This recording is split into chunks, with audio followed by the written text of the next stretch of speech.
वो भगवान के धाम का लक्षण एक श्लोक में है, सत्यम ज्ञानम अनंतम यद ब्रह्म ज्योति सनातनम यद्धि पश्यन्ति मुनयो गुणा पाये समाहिता। सत्यम ज्ञानम अनंतम ब्रह्म, अब वही लक्षण भगवान के धाम का किया जा रहा है। इसका तात्पर्य भगवान और भगवान के धाम में भेद नहीं है, इसलिए भगवान का नाम भी वैकुंठ और भगवान का धाम भी वैकुंठ। वैकुंठ पुरुष प्राण ज्येष्ठ श्रेष्ठ प्रजापति हिरण्यगर्भो भूगर्भो माधवो मधुसूदन। भगवान का धाम भी वैकुंठ और भगवान का नाम भी वैकुंठ।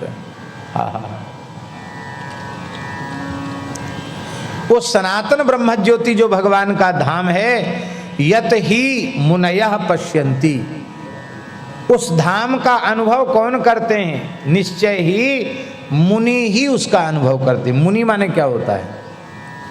मनु अवबोधने धातु से औणादिक प्रत्यय करके मुनि शब्द निष्पन्न होता है, जिसका अर्थ होता है मननशील, मनन धर्मा, जो भगवान नाम रूप गुण लीला का निरंतर मनन चिंतन करते रहते हैं, ऐसे मुनि। और मनन करते करते गुणा पाए, मनन करते करते चिंतन करते करते जब गुणातीत अवस्था को प्राप्त हो जाते हैं और जब भगवत प्रेम का उदय हो जाता है और प्रेम समाधि लग जाती है उनको, तो समाहिता, उस समाधि की अवस्था में, भाव समाधि प्रेम समाधि की अवस्था में भगवान के धाम का अनुभव करते हैं। और एक बात हम निवेदन करें, भगवान का वह जो त्रिपाद विभूति वैकुंठ है उसमें और इस भौम वैकुंठ श्री वृंदावन में किंचित भी अंतर नहीं है।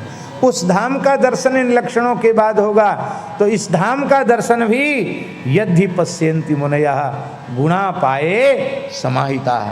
दिव्य वृंदावन का दर्शन स्वामी श्री हरिदास जी ने किया है, स्वामी श्री हित हरवंश जी ने किया है, षड गोस्वामी वृंदों ने किया है, किन किन महानुभावों ने ही भगवान के धाम का दर्शन किया है। हम आपको बतावें, आपको सुनकर विश्वास करना चाहिए।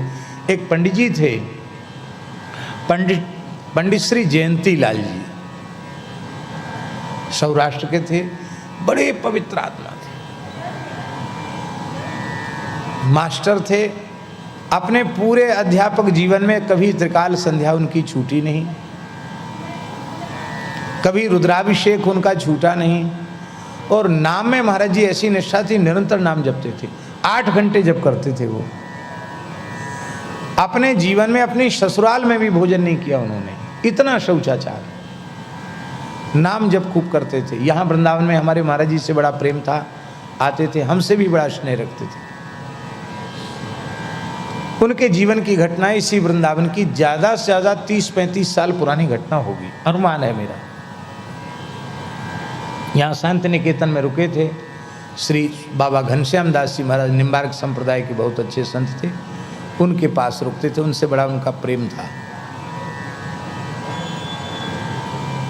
तो एक बार बाबा के साथ वृंदावन की, दिव्य वृंदावन की चर्चा होने लगी, तो पंडित जी भावुक तो थे ही, तो अपने कमरे में जाकर रोने लग गए कि हाय हाय, मैं बच्चापन से वृंदावन आ रहा हूँ, ब्राह्मण हूँ, संध्या भी करता हूँ, यथा साध्य वैदिक धर्म का पालन करता हूँ, कभी झूठ नहीं बोलता, अब मुझे बताओ भगवान का वृंदावन में आते, वृंदावन में कुछ मुझे दिव्यता नहीं दिखाई पड़ी, अनुभव नहीं हुआ। बहुत ग्लानि से भर गए, थोड़ी देर रोए और बाद में सोचने लगे कि चलें, अब बड़े बूढ़े थे, लघु शंका करके आमें, हाथ पैर धो के सोएं, सवेरे जल्दी जगना है।